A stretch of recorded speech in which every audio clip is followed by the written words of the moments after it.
Skies are crying, I am watching, catching teardrops in my hands. Only silence as it's ending, like we never had a chance.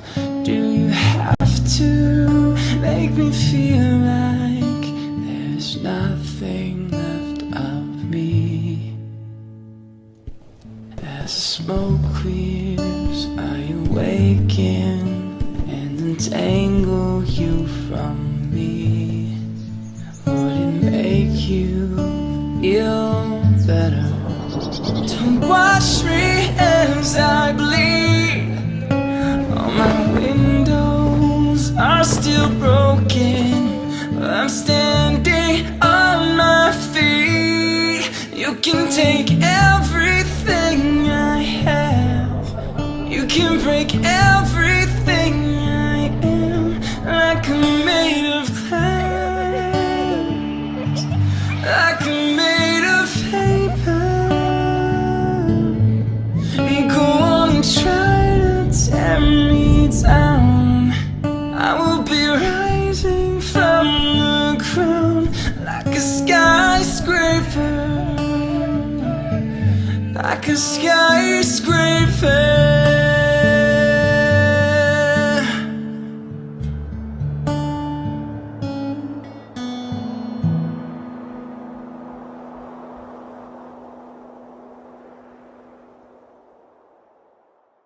On today's show, where does Staples get its news from? There's some Singapore students in Staples.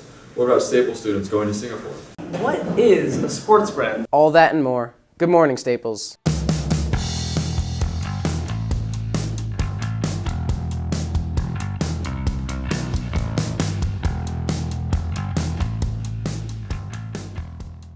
Good morning, Staples.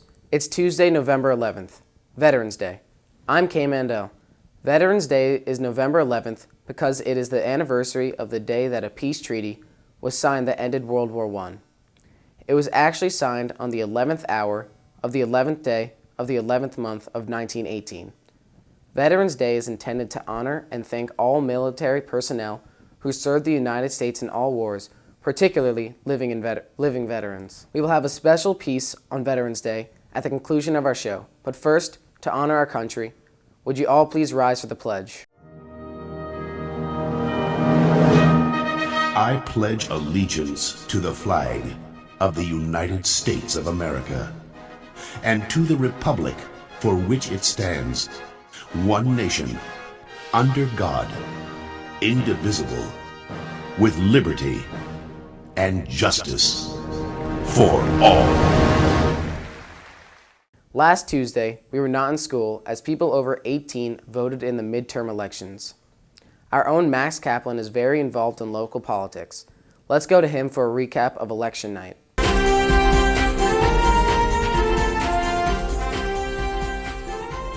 Incumbent Democratic Congressman Jim Himes, representing Westport and other towns in the area, was re-elected, beating Republican opponent Dan DiBasello by a slim margin. Another incumbent that was re-elected this year was Democratic Governor Dan Malloy. He beat opponent Tom Foley by about 2%.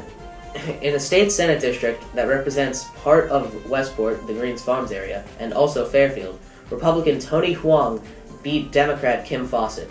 Most of Westport is in State Assembly District 136, currently represented by Democrat John Steinberg, who won re-election against Brandy Briggs this past week.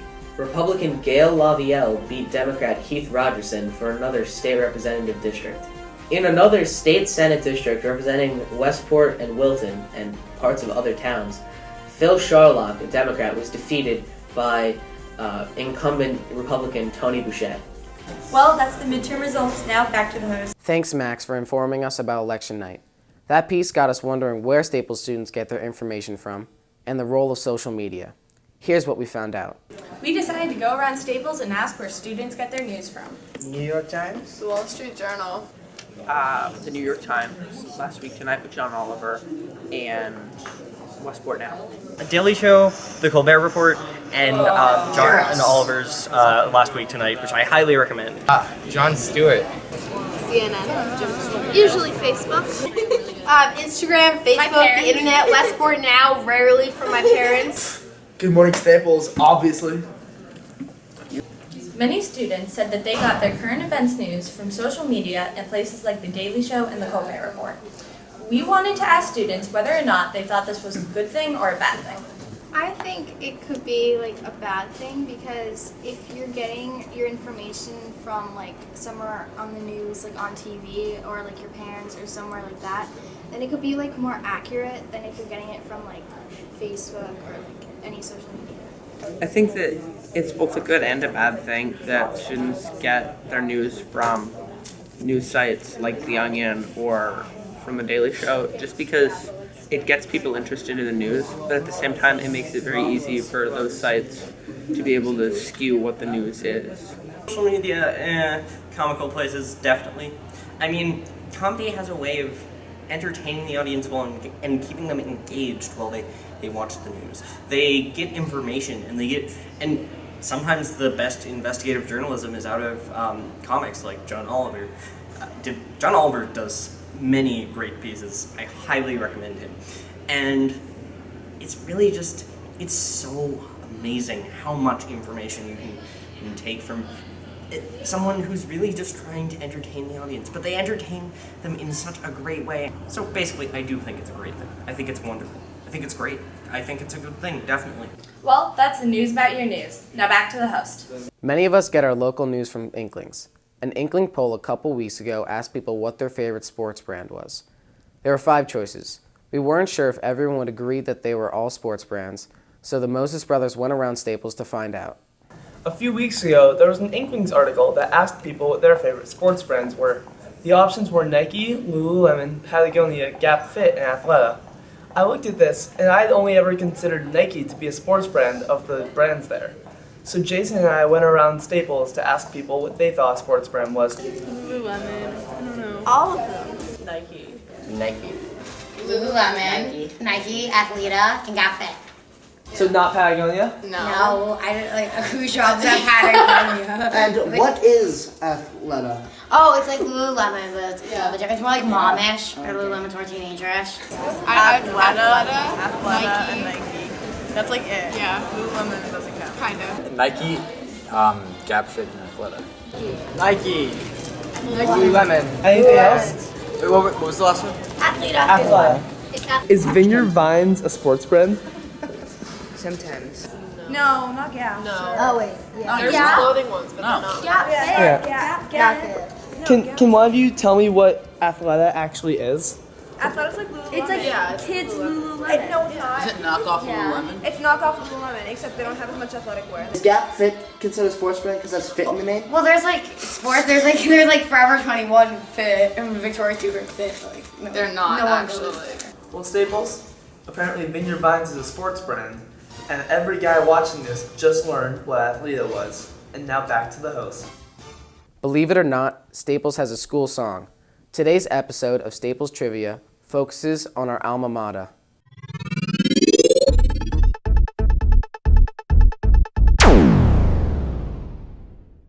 What does FCX stand for? Fairfield A Intercholastic Curriculum. I don't know.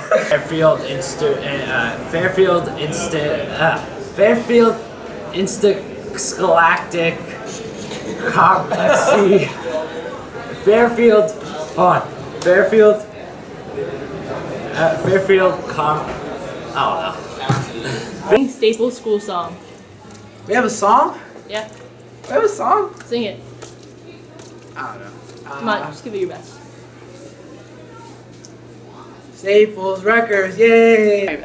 Staples is a school on a road with some kids. It only takes a spark to something.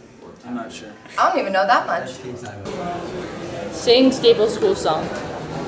I don't know how to sing. You guys really want to hear me sing? Sing it. Yeah, sing it. I know it was written by Coach Woog. I don't know how to sing it though. It's actually pronounced Wogue. Wogue? Sing it. I was reading it last night. I want some sports. Sing it. I don't know it. Sing it. I don't know it. Oh God. Sing Staples school song. Sing it. Yeah. Oh, Staples. Yeah, that's the name of the song, right? Yeah. 5, 6, 7, 8. Friendly ties can never be broken, formed at Staples High. For surpassing wealth unspoken, they'll forever lie.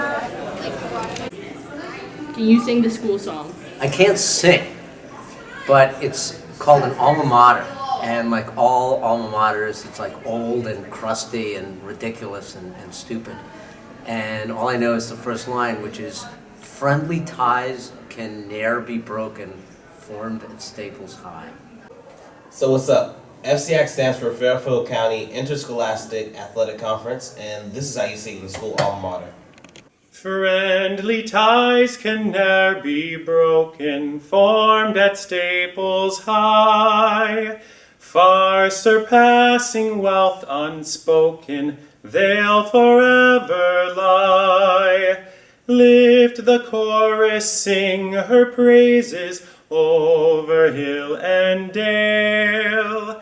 Hail to thee, our dear old high school, Staples, hail, all hail. Speaking of songs, there are some great ones that you'll be hearing at this year's fall main stage production, Hello Dolly. Here's a quick preview. Your little hand and whisper so long, dearie, you ain't gonna see me anymore.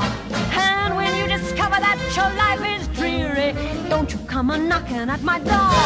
Cause I'll be all down the band singing that song that says you dog, I told you so. So wave your little hand and whisper so long, dearie, dearie, should have said so long ago. Because you treated me so rotten and rough, I have had enough of feeling low. So wave your little hand and whisper so long, dearie, dearie, should have said so long ago. So you can get your tickets online at staples.players.com or right outside the cafeteria during the lunch waves. We'll have much more about Hello Dolly on Thursday's show. Over the next couple of weeks, we'll be hosting students from Singapore. This will be the second year that this exchange will be happening. It's an exchange in the truest sense. Last summer, some of our students got to travel to the Far East and experience a completely different culture. Over the next couple of weeks, you'll be seeing some students from Singapore walking around Staples. But over the summer, a group of 9 Staples students, including myself, went to Singapore on an exchange program. Here's a recap of the summer exchange program in Singapore. So 9 students from Staples High School came along to the trip to Singapore. It was a really fun, exciting, and very educational trip. In the morning, we followed the students from Wha Chong Institution around to their various classes. We went to their English class, Chinese language class, culture class, social study class. One of the interesting classes we visited, the students talked about women's rights, and it's interesting from our perspective because they are all boys' school, and some of the girls could participate in a more in-depth conversation about women's rights.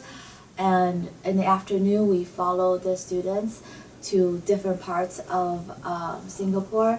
We visited Sentosa Universal Studio. We visited the night safari. We're seeing animals in their natural habitat.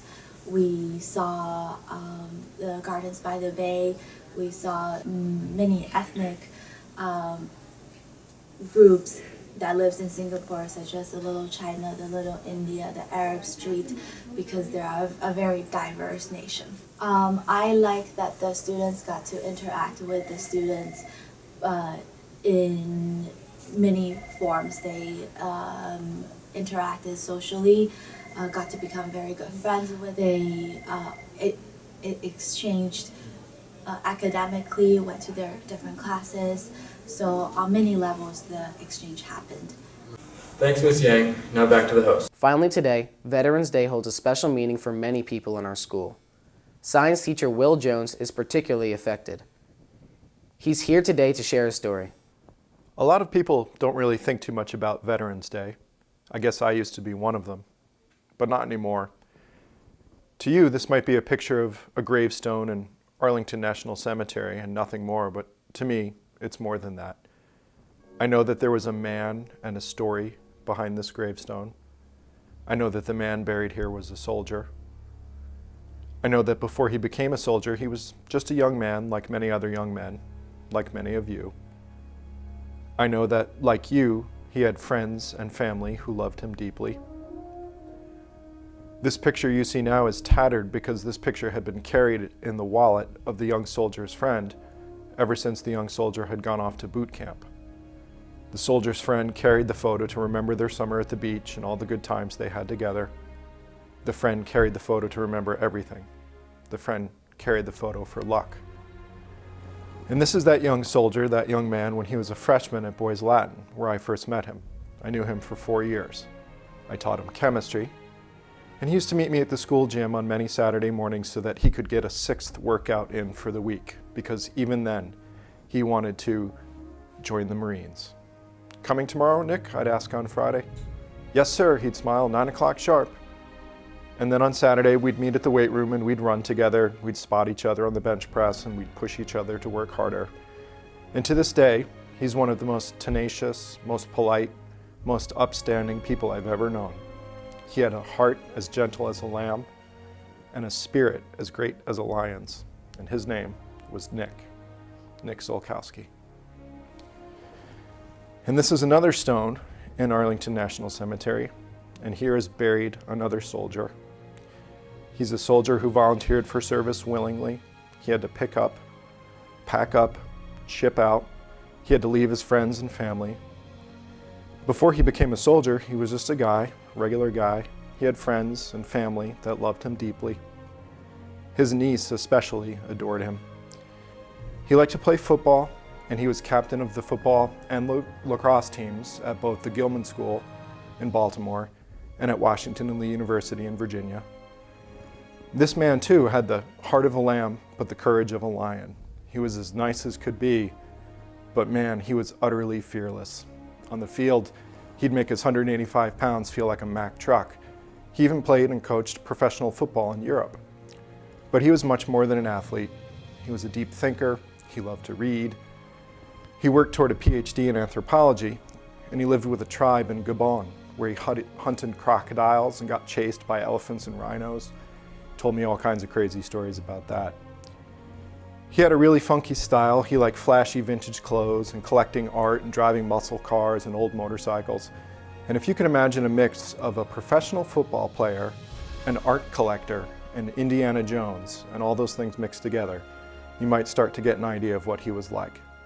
His name was Chris Coughlin, and he was taken too soon, and he was my friend.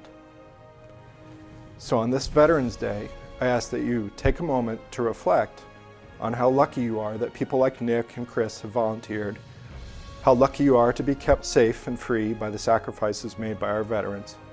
So be thankful in your heart and say thank you to the veterans in our building, like Mr. Francis, and to the veterans in your life. For whatever your politics, you owe them a debt of gratitude. I'd be happy to speak with any of you further about Nick or Chris, or about the Catch a Lift Foundation started by Chris's family. Thanks for listening. Thank you for sharing, Mr. Jones. To echo what he said, we'd like to close by thanking Nick, Chris, Mr. Francis, and all other veterans for their service to our country, and for helping to keep us safe and free. Happy Veterans Day. 'Cause I've done my tour of duty, now I'm home and I ain't going anywhere. And I taught myself to tolerate the pain of loneliness and boredom, and the work I did in vain, all the work we did in vain. Now I'm not the same as I was. But I've done my tour of duty, now I'll try to do what a civilian does.